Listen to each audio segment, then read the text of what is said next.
19 வயதுக்குட்பட்டோருக்கான உலகக்கோப்பை கிரிக்கெட் போட்டியில் சிறப்பான தன்னுடைய ஆட்டத்தை வெளிப்படுத்தி மேற்கிந்திய தீவுகளின் அடுத்த நம்பிக்கை நட்சத்திரமாக வலம் வருவார் என்று பெரும் நம்பிக்கையை விதைத்தவர். அதனை அடுத்த சில மாதங்களிலேயே பெரும் விபத்தில் சிக்கி உயிர் பிழைத்த தருவாயில் மருத்துவரிடம் அவர் கேட்ட கேள்வி என்ன தெரியுமா? டாக்டர், இனி நான் கிரிக்கெட் விளையாட முடியுமா என்பதுதான். அவ்வாறு கிரிக்கெட்டின் மீது பெரும் காதல் கொண்ட மனிதர் இன்று 29 வயதில் சர்வதேச கிரிக்கெட்டில் இருந்து ஓய்வு பெறுவதாக அறிவித்திருப்பது கிரிக்கெட் ரசிகர்கள் மத்தியில் பெரும் அதிர்ச்சியை ஏற்படுத்தியுள்ளது. T20 என்பது மாடர்ன் கிரிக்கெட்டில் பெரும் பங்காக இருக்கிறது. அதை வைத்து உலகம் முழுவதும் நடைபெறும் லீக் போட்டிகளில் சிலர் பெயர்களை தவிர்க்கவே முடியாத ஒன்றாக இருக்கிறது. அதில் முக்கியமானவராக இருப்பவர்தான் நிக்கோலஸ் பூரன் எனும் அதிரடி ஆட்டக்காரன். T20 லீக் போட்டியில் தங்கள் அணிக்காக பூரனை விளையாட வைக்க ஒவ்வொரு அணியும் போட்டி போட்டுக்கொண்டு அவரை வாங்க பல கோடிகளை அள்ளி வீசுகிறார்கள். யார் இந்த நிக்கோலஸ் பூரன்?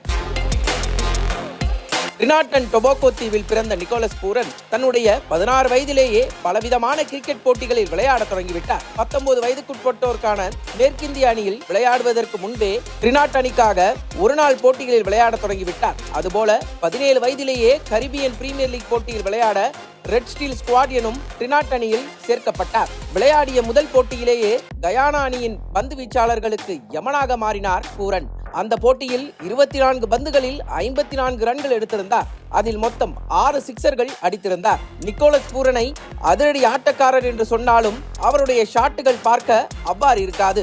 மிகவும் பொறுமையாக கிளாசிக்காக இருக்கும். ஆனால் அவர் அடித்தால் பந்து மைதானத்தை விட்டு வெளியே எளிதில் சென்றுவிடும். அந்த அளவிற்கு பவராக டைமிங்குடன் விளையாடுவார். தொடக்க காலத்தில் சீரான ஆட்டத்தை பூரன் வெளிப்படுத்தவில்லை. ஆனால் போக போக தன்னுடைய ஆட்டத்தை மாடர்ன் கிரிக்கெட்டிற்கு ஏற்றாற்போல் மாற்றிக்கொண்டார். 2016ஆம் ஆண்டு மேற்கிந்திய தீவுகளின் T20 அணிக்காக விளையாட தொடங்கினார். முதல் போட்டியை பாகிஸ்தானுக்கு எதிராக ஆடினார். இதனை அடுத்து 2017ஆம் ஆண்டு IPLல் மும்பை அணி 30 லட்சத்திற்கு ஏலத்தில் எடுத்தது. அதே ஆண்டு பாகிஸ்தான் பிரீமியர் லீக் போட்டியிலும் இஸ்லாமாபாத் யுனைடெட் அணிக்காக விளையாடினார். இதன் பின் வங்கதேச பிரீமியர் லீகிலும் விளையாடி இருக்கிறார் பூரன். தற்போது அமெரிக்காவில் நடைபெறும் மேஜர் கிரிக்கெட் லீகிலும் MI நியூயார்க் அணிக்காக விளையாடுகிறார். T20 விளையாட்டை அடுத்து T10 தொடர்களும் சில நாடுகளில் நடத்தப்பட்டன. அதிலும் நிக்கோலஸ் பூரன் கலந்து கொள்ள ஆரம்பித்தார். இதனிடையே சர்வதேச கிரிக்கெட்டிலும் கவனம் செலுத்தினார். 2021ஆம் ஆண்டு நடைபெற்ற T20 உலகக்கோப்பையில் துணை கேப்டனாக பூரன் அறிவிக்கப்பட்டார். அடுத்த ஆண்டே மேற்கிந்திய தீவுகள் அணிக்கான கேப்டனாக உருவெடுத்தார். அந்த ஆண்டு நடைபெற்ற T20 உலகக்கோப்பையிலும் மேற்கிந்திய தீவுகள் அணிக்காக கேப்டனாக பதவியை தொடர்ந்தார்.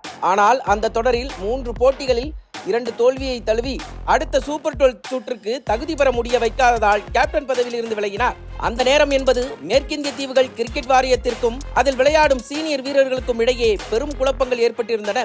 ஊழல், சம்பள பிரச்சனை என வாரியத்தின் மீது அடுக்கடுக்காக புகார்களை ஒவ்வொருவரும் வைத்து வந்தனர். அதனால் முக்கிய வீரர்கள் பலர் சர்வதேச கிரிக்கெட்டில் விளையாட ஆர்வம் காட்டவில்லை.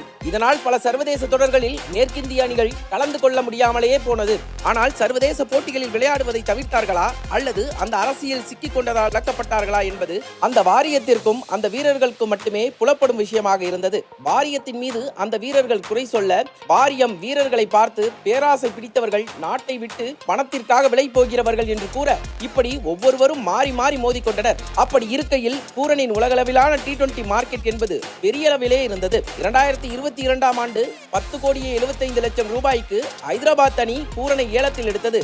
அடுத்த ஆண்டு லக்னோ அணி 16 கோடிக்கு அவரை ஏலத்தில் எடுத்து இந்த ஆண்டு கூட லக்னோ அணியின் நம்பிக்கை நட்சத்திரமாகவே தான் செயல்பட்டார் பூரன். மொத்தமாக 2025 IPLல் 525 ரன்கள் அவர் எடுத்திருந்தார். தற்போது மேற்கிந்திய அணி இங்கிலாந்து அணிக்கு எதிரான T20 தொடரில் விளையாடுகிறது. இந்த தொடரில் இருந்து நிக்கோலஸ் பூரன் பின்வாங்கி இருந்தார். அவர் கடைசியாக 2024 டிசம்பர் மாதம் வங்கதேச அணிக்கு எதிரான T20 போட்டியில் விளையாடி இருந்தார். ஒருநாள் போட்டிகளை பொறுத்தவரை 2023 ஜூலையில் கடைசியாக விளையாடி இருந்தார். டெஸ்ட் போட்டிகளில் விளையாடியதே இல்லை. நிக்கோலஸ் பூரன் 61 ஒருநாள் போட்டிகளில் 1983 ரன்கள் எடுத்திருக்கிறார். 106 சர்வதேச T20 போட்டிகளில் விளையாடி 2275 ரன்கள் எடுத்திருக்கிறார். தனது நாட்டு அணிக்காக T20 போட்டிகளில் எடுத்த ரன்களை விட IPL தொடரில் அவர் அதிக ரன்கள் எடுத்திருக்கிறார் என்பது குறிப்பிடத்தக்கது.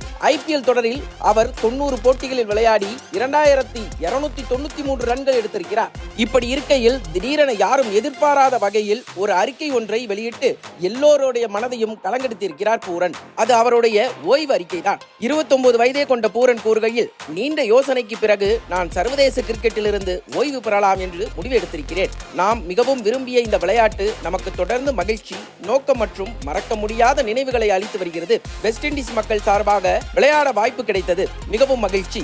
மெரூன் நிற உடையை அணிந்து தேசிய கீதத்திற்கு நின்று நாட்டுக்காக ஒவ்வொரு முறையும் ஆடுகளத்தில் நுழைவது என்பது எனக்கு எத்தனை முக்கியம் என்பதை வார்த்தைகளில் விவரிக்க முடியாது. அப்படி ஒரு அணியை கேப்டனாக இருந்து வழிநடத்தியது எனக்கு கிடைத்த கௌரவம். அதை நான் எனது இதயத்திற்கு அருகே வைத்துக் கொள்வேன். என் ரசிகர்கள் என் மீது அளவு கடந்த அன்பு செலுத்தியதற்கு நன்றி.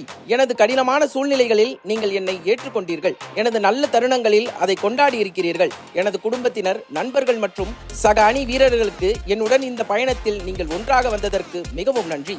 உங்களது நம்பிக்கை மற்றும் ஆதரவுதான் என்னை இத்தனை தூரம் அழைத்து வந்திருக்கிறது. எனது சர்வதேச பயணம் இந்த இடத்துடன் முடிவுக்கு வந்தாலும் வெஸ்ட் இண்டீஸ் கிரிக்கெட்டின் மீதான எனது அன்பு எப்போதும் மறையாது.